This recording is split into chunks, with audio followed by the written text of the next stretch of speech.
Hi hello नमस्ते. मी पूजा. मी आणि बरंच काही या यूट्यूब चॅनलवर तुम्हा सगळ्यांचं अगदी मनापासून स्वागत करते. आज आपण फ्लावरपासून एकदम वेगळी तुम्ही कधीही न केलेली रेसिपी पाहणार आहोत.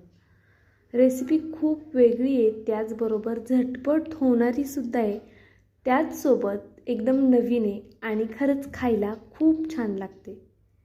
तर बघा, त्यासाठी इथे मी फ्लावर घेतला आहे. त्याला अशा पद्धतीने कट करून घ्यायचं आहे, कारण की थंबनेल पाहून तर तुम्हाला समजलंच असेल आपल्याला हा फ्लावर मिक्सरच्या भांड्यामध्ये घालून वाटून घ्यायचा आहे. तर त्यासाठी बघा, इथे मी एवढा फ्लावर घेतला आहे आणि अशा पद्धतीने कट केलेला आहे. आता हा मी मिक्सरच्या भांड्यामध्ये घालून घेते आणि वाटून घेते. तोपर्यंत जर तुम्ही माझ्या चॅनलवरती नवीन असाल आणि अजूनही चॅनलला सबस्क्राईब केलं नसेल तर प्लीज एक सबस्क्राईब नक्कीच करा. त्याचबरोबर व्हिडिओला लाईकसुद्धा करा. तुमचं एक एक सबस्क्राईब, एक एक लाईक हे नवीन यूट्यूबरसाठी खूप जास्त मोलाचं असतं. त्याचबरोबर तुम्ही माझा हा व्हिडिओ कुठून पाहताय ते मला कमेंट करून कळवायला विसरू नका. तर पाहू शकता तुम्ही फ्लावर छान भरून घेतला आहे आणि हा मिक्सरच्या भांड्यातनं घालून बघा वाटून घेतलेला आहे. ओबडधोबड वाटायचं आहे, खूप पेस्ट नाही झाली तरीसुद्धा चालेल. शक्य होईल तितका बारीक वाटून घ्यायचा फक्त. तर पाहू शकता तुम्ही इथे आपला फ्लावर छान वाटून झाला आहे. तो एका बाउलमध्ये काढून घेऊया आपण सगळ्यात आधी. आता तुम्हाला काय वाटलं सुरुवातीला की काय करत असेल, नक्की म्हणजे तुमच्या डोक्यामध्ये काय आलं असेल ते नक्कीच मला कमेंट करून कळवा की मला वाटलं ताई तू ही रेसिपी करतेस. तर ठीक आहे, असो. बघा, मी इथे कांदा घेतलेला आहे. मोठा कांदा होता, एकच घेतला आहे. त्याचबरोबर कोथिंबीरसुद्धा घेतली आहे छान बारीक कट करून आणि एक बटाटा घेतला आहे उकडलेला. जर बटाटा नसेल उकडलेला तर त्याऐवजी तुम्ही पोहे छान मऊसूत भिजवून यामध्ये घातलेत तरीसुद्धा चालणार आहे. तर आता बघा, हा बटाटा मी छान असा किसणीने किसून घेते. मी बटाटा किसून घेते तोपर्यंत जर तुम्ही अजूनही लाईक केलं नसेल व्हिडिओला तर एक लाईक नक्कीच करून घ्या. त्याचबरोबर तुम्हाला माझे व्हिडिओ आवडतात की नाही ते सुद्धा मला कळवायला विसरू नका. तर पाहू शकता अशा पद्धतीने हा संपूर्ण बटाटा मी किसून घेतलेला आहे. तुम्ही जर जास्त प्रमाणामध्ये ही रेसिपी करताय तर तुम्हाला 2 किंवा 3 बटाटे लागू शकतात. त्याचबरोबर तुम्ही यामध्ये वेगवेगळ्या भाज्यासुद्धा ॲड करू शकता. आता आपण यात सुके मसाले ॲड करूया. सगळ्यात आधी धना पावडर घालायची आहे. त्यानंतरनं लाल तिखट चवीनुसार कमी जास्त करायचे. इथे मी 1 चमचा लाल तिखट वापरले. त्यानंतर गरम मसाला घातला आहे मी जवळपास अर्धा चमचा आणि धना पावडर अर्धा चमचा. त्याचसोबत आपल्याला यामध्ये चाट मसाला घालून घ्यायचा आहे. चाट मसाल्यामुळे ह्या पदार्थाला खूप छान अशी चव येते. चाट मसाला नसेल लिंबू घातलं तरी चालेल. चवीनुसार मीठ घालून घेतलेले आणि हे सगळे पदार्थ पूर्ण मसाला एकजीव करून घ्यायचा आहे. अशा पद्धतीने छान हे मळून घ्यायचे. तर पाहू शकता तुम्ही थोडंसं घट्टसरच हे पीठ हवं आपल्याला, खूप पातळ नाही झालं पाहिजे. जर चुकून तुमचं हे पीठ किंवा मिश्रण थोडं पातळ झालं तर त्यामध्ये थोडंसं कॉर्नफ्लॉवर घालू शकता किंवा तांदळाचं पीठ घालू शकता.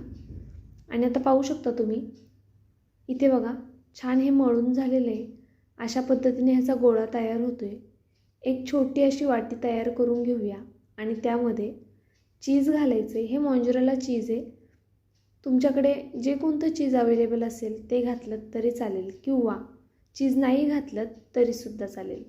पण असं चीज घातलं की मुलांना मग खायला जरा छान वाटतं आणि काहीतरी वेगळं आहे म्हणून मुलंसुद्धा खातात. त्यामुळे तुमच्या मुलांना ज्या भाज्या आवडत नाही ना त्यासुद्धा या पदार्थामध्ये तुम्ही घालू शकता.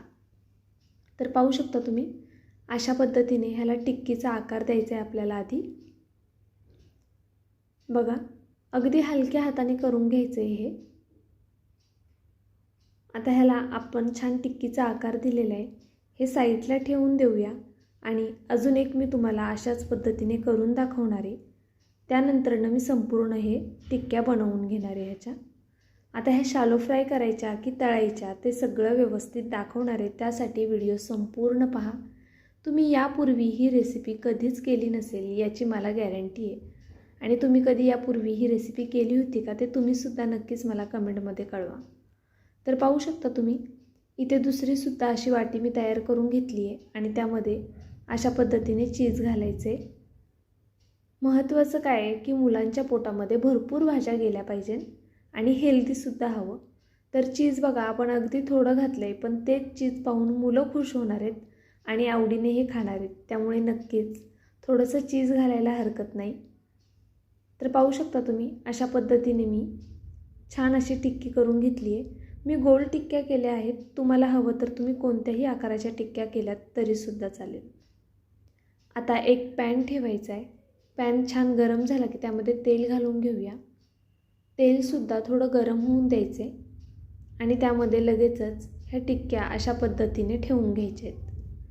तर बघा आपण जेवढ्या टिक्क्या बनवल्यात त्या संपूर्ण ह्या पॅनमध्ये बसतात आहे.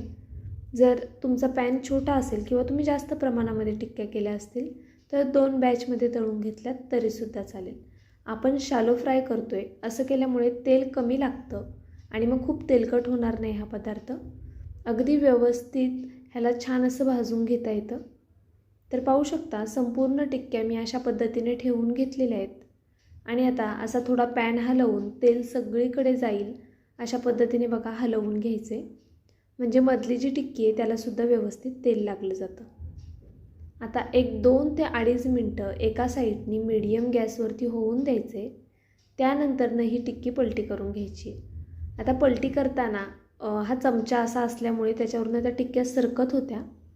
जर तुम्ही नॉनस्टिकच्या पॅनमध्ये करत नसाल, चपातीच्या पॅनमध्ये करत असाल तर आपला जो नेहमीचा कलथा येतो स्टीलचा त्याने खूप व्यवस्थित ह्या टिक्क्या पलटी करता येतात.